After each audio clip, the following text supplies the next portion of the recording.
Go. Okay, good morning po mga kapatid. Nandito po tayo ngayon sa Natunin.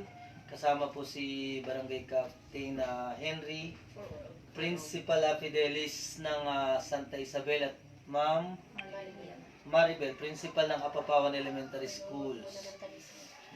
Ma'am Ern, ikaw na magsimula. Ayan, good morning po. Mabali kasi pumunta kami dito talaga para directly ma-turn over namin sa inyo yung mga dala namin ng mga books. Tsaka yung mga iba pa po, hindi lang po kasi books yung dala namin. Meron din kaming konting goods in which gusto namin ibigay din sana. With cash. With cash. Opo, hindi siya ganun kalaki pero syempre kahit pa paano po Pinagpagura po ng mga riders. Opo, bumiyahe po kami with travel from Manila papunta dito, almost 15 hours. Maiksing oras lang po yun. Opo, medyo maiksi lang. So, 15 hours lang. ayun. 15 hours lang. Ayun, so bali, ma'am, ngayon kasi gustuhin man namin na maibigay direkta sana sa inyo ngayong umaga, ngayong araw yung books, kaya lang parang nagkaroon ng ano yata sa Baguio yung mga books. So, Nawala po yung plan B, nawala yung plan C. Actually, hindi naman nawala, kundi miscoordination yung tao as per Ma'am Jackie, na yung, umiiyak daw si Ma'am Jackie ngayon. Sabi nga niya, namumugto yung mata ko, sir, hindi ko mapigilan yung galit. Gawa ng, yung nangako sa akin ng sasakyan is hindi na nagawa ng paraan. Ngayon parang, ewan ko kung ano yung dahilan. Sabi niya, lahat ng effort ginagawa niya. Pero hindi pa rin kami nawawala ng pag-asa kasi ngayon nasa Baguio si Mayor. Anong pangalan po ni Mayor, sir? Matthew Tiawan. Si Mayor Matthew Tiawan. Baka nakikinig ka, Mayor. Sana. May makapagparating sa'yo. Yung mga books po para dito sa Natunin is nandyan po sa Baguio kay Ma'am Jackie Mensi. Please coordinate na lang po. Ma'am Jackie, ikaw na bahala sa kanila. Naka-live naman tayo ngayon, so hopefully may makapagparating. Regarding po dun sa mga relic na nabanggit po ni Ma'am Ern, meron po tayong cash na 3,500 na nasa akin po ngayon. Galing sa po kanya yan. on hand yun. On hand po yan. Pero meron pa pong Parating. Meron po tayong parating na relic na ipinadala ni Pres Richard from Manila. Richard Posadas Kangas ng Human Volunteer. Tapos yung cash na ipapadala ng UPMC, United Pangasinan Motorcycle Club, Ma'am Maha Bonita, tsaka si Ma'am Rose Ann Ottoman. Tapos sila yung magpapadala ng additional cash. Wala akong idea kung magkano. Pero once na ipinorward naman yun sa Gcash ko, yun mismong notification na yun is ipinopost ko po. Pinopost ko po yan mismo to guarantee na kung magkano yung pinadala na yun, yun din yung dapat na matanggap. yung maibigay sa... Yes. Transparency. Actually, wala po dapat cash. Bakit po nagkaroon ng cash basis o UPTH?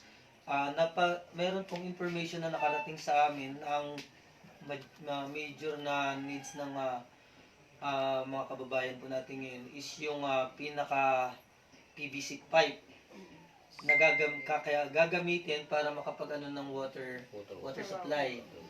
So sabi namin, we decided na magpa-PTH na po para makapagdagdag man lang para mabili yung water pipe na gagamitin na yon. Dito nga po para sa patubig.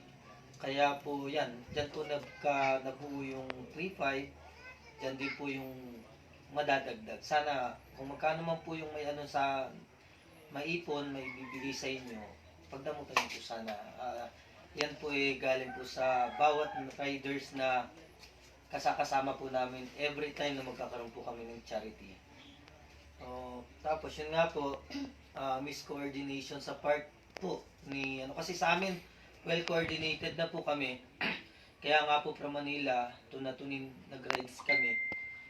Actually, hindi namin alintana yung pagod kahit gaano pa kaano yan. Buti nga dito hindi tayo naglakad Mars ng 4 na oras. Hindi namin. Kasi Way back in Dumagat, naglakad usually kami po, 4 na oras from bundok.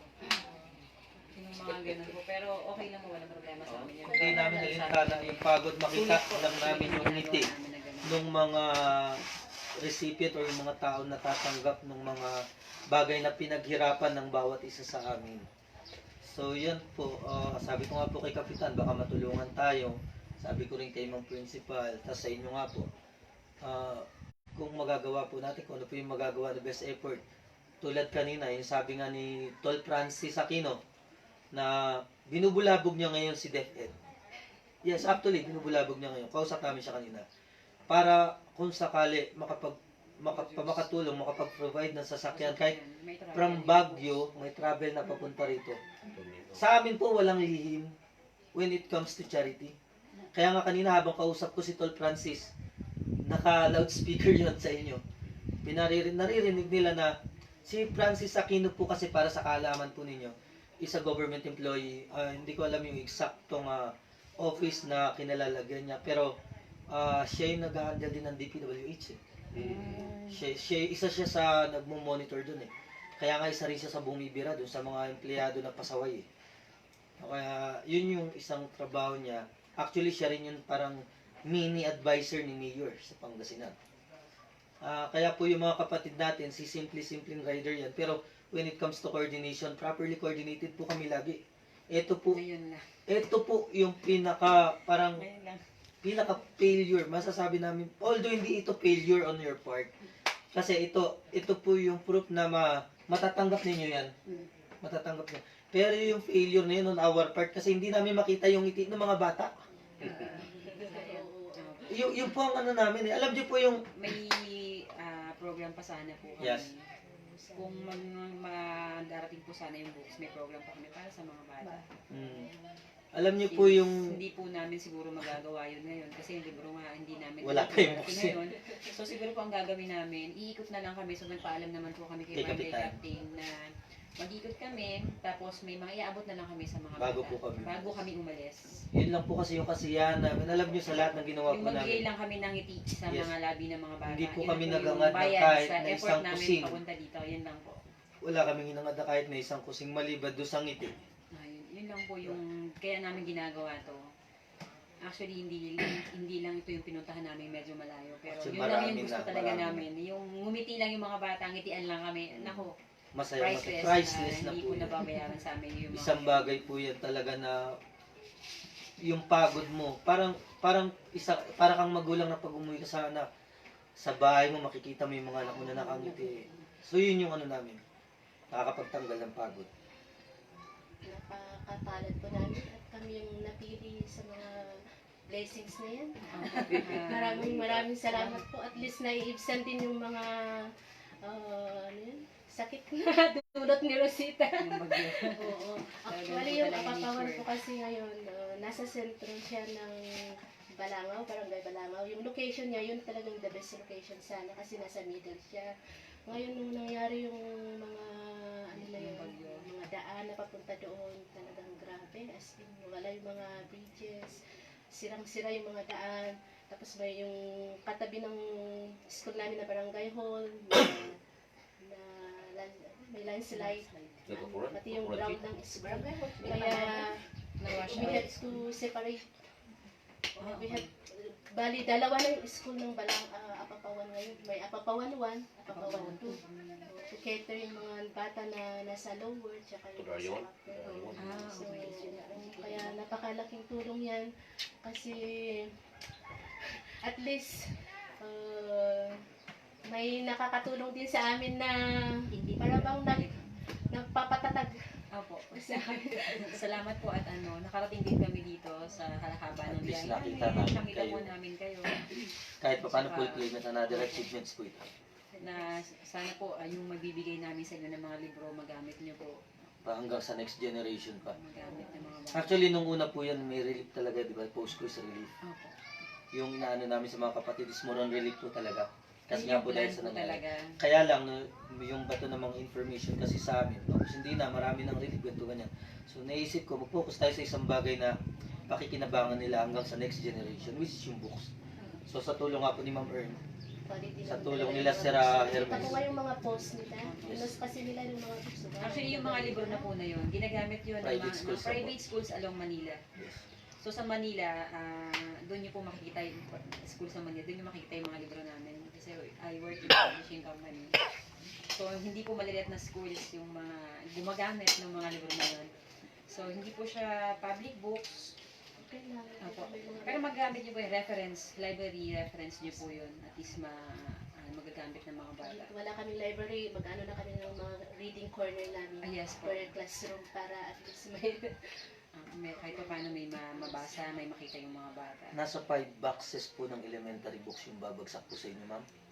Kasi sa more on ngayon- high school Opo, po sa kasi ngayon yung kasi na-focus. yung nakuha namin libro, yung dinala pong libro dito is mas marami sa high school. So 16, bali 17. 17 boxes. Kasama yung encyclopedia. Parang meron daw isang set na encyclopedia. Sa... More on high Meron- school po kasi yung encyclopedia. So mangyayari po, kayo na lang po makipag-coordinate kay ma'am kapag kami kailangan kayo sa encyclopedia. Kasi sa pagkakaalam po namin is mas kailangan ng high school ng encyclopedia. Pero gusto po namin iklaro na yung encyclopedia is open po kahit sino sa inyo na mangailangan. Siguro naman ma'am, may share naman po natin kung hihiramin na po. Para naman po yung iba, Magamit. pati yung binabanggit ni Kapitan na isang elementary school, ganun din po. Ang purpose po natin is yung kapakinabangan ng isang buong community. Hindi po yan para sa kapakinabangan ng teacher sa school lang. Tama naman po, di ba? Kasi yung mga books is gagamitin nyo para sa mga bata. Kaya lang mananatili si book sa inyong school para hanggang doon sa mga susunod na henerasyon po. Yun po ang importante sa amin. Kasi para sa amin, hanggat nandyan yung books na yan, hanggat nandyan kayo na nagtuturo, kahit pa paano, may books dito, saan ba galing to? Mga Riders. riders. Riders. Mga simpleng riders Mga po. simpleng riders, simpleng mga na riders. Huwag yun ang banggitin yung pangalan, basta riders. In general. Riders. Kami kasi, sa amin po kasi, sa community namin, hindi naman po importante na, ito lang yan eh. Basta sa amin kami, riders yan. So, ibig sabihin, pag sumasampa ka ng motor, rider ka, at least meron kang participation. Ganun lang po kasimple sa amin. Ito ba ang organization ninyo, sir? Love Care United. Marami po yan. Love Care United, ako po yung president founder niyan. Ako po yung nag-initiate. Pero ang tulong po, hindi ko po kayang gawin niya kung wala ang tulong ng Kamote Riders Manila, Kamote Riders Tanay, Kamote Riders Maine, Kamote Riders Parañaque, MBPRC, Motorcycle Riders Club, tapos sa Reborn, ni Prespidong, tapos cancel mo muna bro. Magulo siya. Si Ma'am Yancy siguro po yun. Oo, Tapos ano pa bang org? PBRC, Human Volunteer ni Pres Richard Camas. Tapos Serbian ng BART. Serbian ng BART. Dalawa yun kay Serbian. Yun, sa kanya galing po yung mga encyclopedia. Actually, nandiyan po siya sa baba. May edad na po si Serbian. Kasama po namin. Riders din po. Pero first time niya pong bumiyahe ng long 15 ride ng hours. 15 hours para lang po makita niya Makita na niya yung kung saan mapupunta yung niya is i-donate. mapupunta talaga. Yes, sa yun po yung schools rason na niya. Siya rin po yung kaisa-isang napili. nag-slide sa amin. Talagang ako nagsayaw pero siya nag-slide. Pero awa naman ni God minimal lang yung ano. Ganun po kahirap yung dinanas namin sa way. Pero sabi nga po namin, nung pinakausap namin si Daddy Bien, sabi niya, okay ako. Despite dun sa age niya. No? Kasi sa amin, baliwala yun. Kahit bumagsak ka dyan, medyo bata-bata pa kami na matanda na. Unlike si Daddy Bien na Senior na. senior citizen na po. Gusto niya po kasi makita na Pero could you imagine na bigay Honda Beat, talaga. ang motor niya, 125 yun. Brother, ano? 125. Honda Beat from Manila. Actually, from Taguig siya. From Taguig to Natuning. 15, hindi lang 15 hours. Sa kanya, 18. Binilang kasi natin yung from doon sa Marilao. yung From 15 hours Marilao. namin. From Taguig, another 2-3 hours po yun. So siya, nag-consume siya ng 19 hours, almost. First time niyang ginawa First time niyang buhay ginawa niya. yun sa buong buhay niya. Diba? Kung makikita niyo po yung mga sakripisyo na yan, na Unforgettable experience. Opo. makakita lang ng ngiti, dadayuin natin itong ganitong lugar, which is ang purpose natin, makita lang natin nakangiti yung mga tao na to. Diba? Napaka-priceless po nun. Walang katumbas na halaga. Yan po yung ano natin. Kayo ma'am, ano po yung Ay, sorry po. ano po yung ano niyo po. Sana kahit pa paano napasaya namin yung ano. Kahit hindi niyo pa nakikita yung books pero at least may assurance na. May counting na rin. Sa Facebook. Picture po. Yung picture nakita niyo na po. So, antayin na lang natin dumating dito. Para maging live yung picture. Para maging totoo yung nasa picture. Makatotohanan. Yan na, ang sabi ko kanina, talagang ano kami, pinakaswerte sa lahat.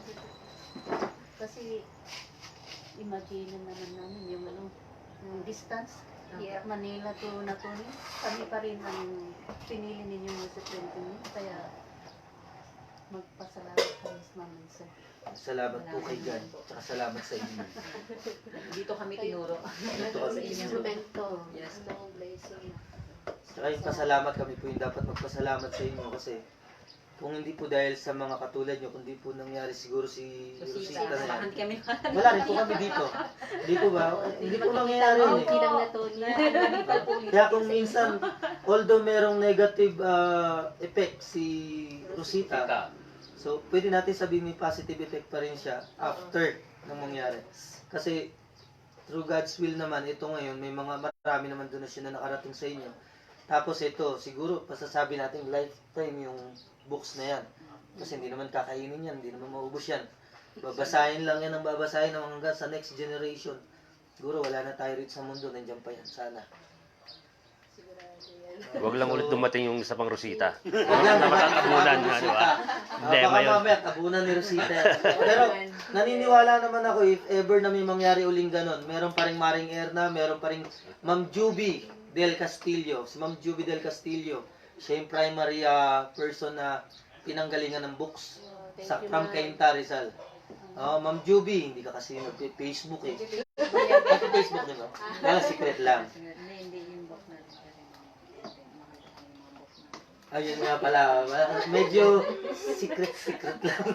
Pero Ma'am Juby, tita, maraming salamat. Andito dito mapupunta yung mga books mo. Kay Ma'am Principal ng Apapawan, at the same time kay Ma'am Principal ng Santa Isabel. Sikap, may gusto po ba sabihin? Baka may gusto po kayo sabihin ka.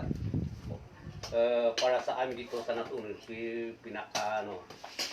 pinaka-sorti namin dito sa So, sabi ko, thank you Lord for the blessing. Okay na po. Tapos na. Tapos na. Maraming salamat po. Yan po muna ang update natin mga kapatid. Mamaya po ulit pagkaroon natin si Sir Biguil. Actually, hindi po namin pinapatag sa amin.